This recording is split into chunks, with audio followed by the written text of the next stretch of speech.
Assalamualaikum warahmatullahi wabarakatuh. Jadi kelompok kami di sini atau di kami akan menjelaskan tentang EQ Quest yang berslogan tentang Your Journey itu Emotional Balance. Next, masalah yang kami temui, pernah tidak kalian ini merasa sudah capek banget, terus ada masalah kecil di kantor atau di kampus yang membuat emosi kalian itu meledak, atau bahkan sebaliknya kalian menggunakan emosi ini sampai stres. Nah, inilah realita yang banyak dihadapi mahasiswa dan pekerja muda saat ini. Ada tiga masalah utama yang kami tangkap. Yang pertama yaitu adalah sulit mengelola emosi. Seringkali kita merasa kewalahan dan perasaan sendiri, itu entah marah, cemas, atau sedih. Tapi perasaan ini tidak tahu harus diapakan. Yang kedua, efek ke konflik sosialnya.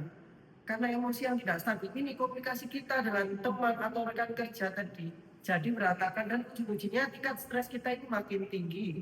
Dan yang ketiga, yang paling menyedihkan yaitu rendahnya kesadaran masyarakat di Indonesia ini. Banyak yang masih menganggap IQ atau kecerdasan emosional itu nomor dua dan setelah kecerdasan akademik. Padahal IQ adalah kunci kesehatan mental kita. Kita punya masalah besar di sini dan kita butuh cara yang lebih asik untuk menyelesaikannya. Lanjut. Nah, EQ Quest ini dari masalah tadi, EQ Quest mempunyai solusi, yaitu membantu perjalanan Anda untuk menuju keseimbangan emosional. Kami sadar bahwa belajar tentang emosi itu tidak boleh membosankan. Makanya EQ Quest ini hadir dengan tiga pendekatan utama. Yang pertama, yaitu aplikasi EQ Quest ini berbasis game. Kami mengubah pengembangan diri menjadi sebuah quest atau misi.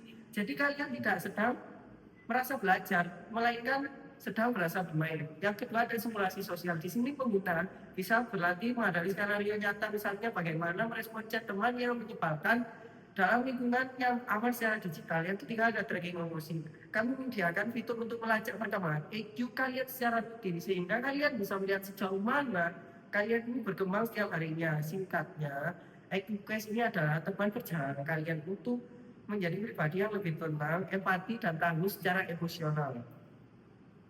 Next.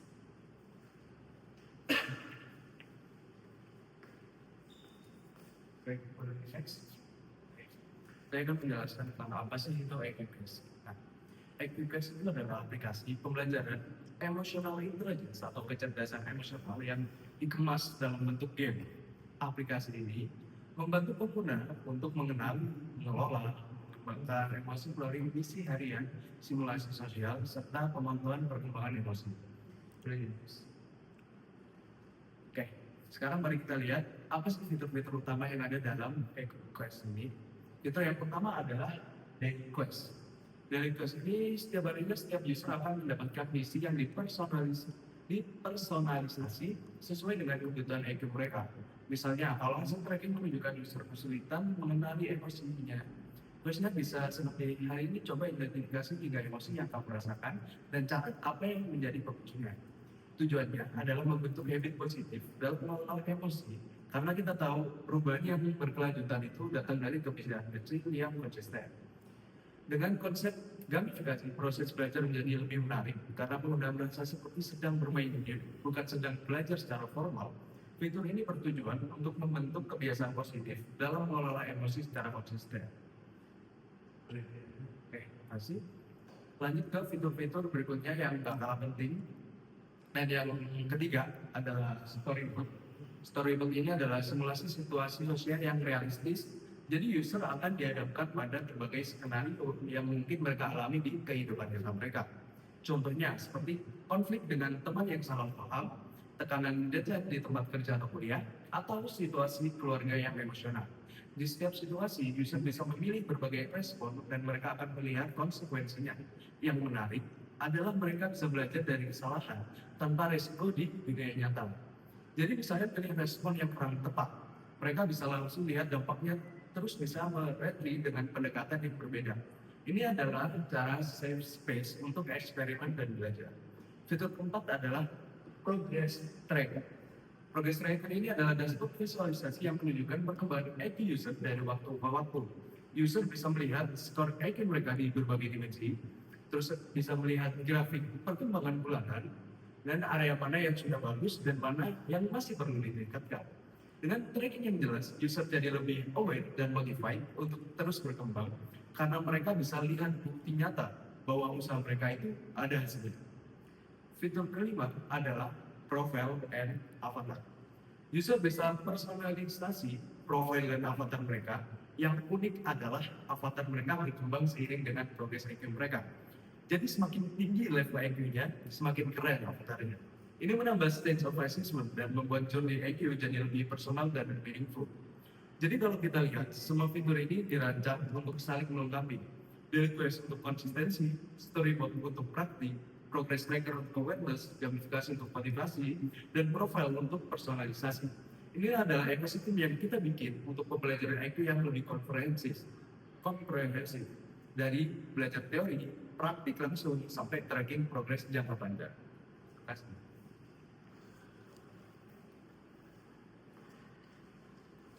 Saya akan menjelaskan tentang latar belakang pertama adalah mahasiswa pelajar yang dimana menjadi fokus utama karena jumlahnya yang sangat besar dan solusi untuk kebutuhan sehari-hari.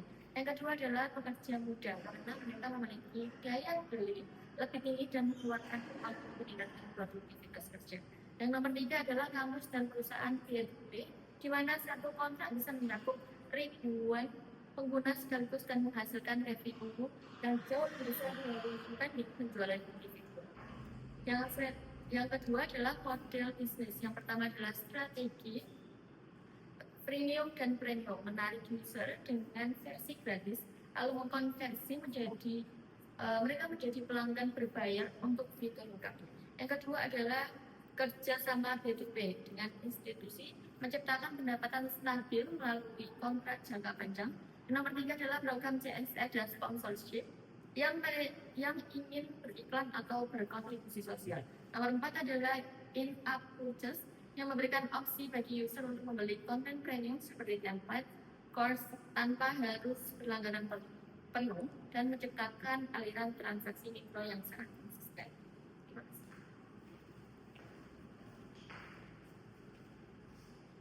Baik, di sini saya akan selanjutnya menjelaskan tentang gambaran proyeksi pendapatan dan kelayakan finansial dari Educast.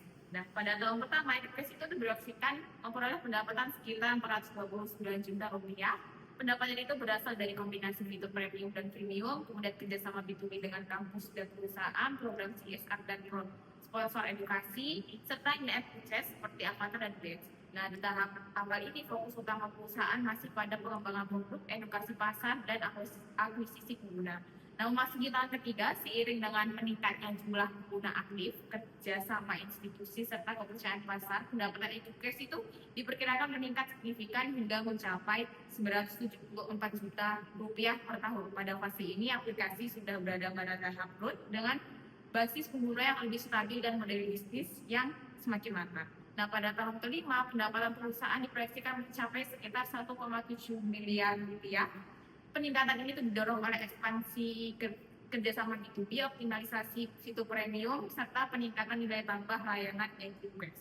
Nah, dari sisi biaya, Educast itu memiliki sekitar biaya operasional itu sekitar 760,5 juta rupiah per tahun yang mencakup gaji tim inti, server dan cloud, promosi digital, riset dan pengembangan, serta biaya operasional lainnya. Dengan struktur biaya tersebut, perusahaan itu diperkirakan mencapai break-even point atau BEP pada tahun ketiga, di mana pendapatan sudah mampu menutupi seluruh biaya operasional.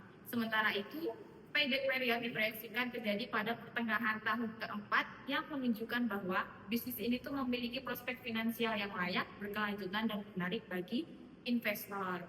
Nah, dengan pertumbuhan pendapatan yang konsisten dan model bisnis yang scalable, Educast itu tidak hanya berfokus pada keuntungan finansial, tapi juga memberikan dampak sosial melalui peningkatan kecerdasan emosional generasi muda di Indonesia.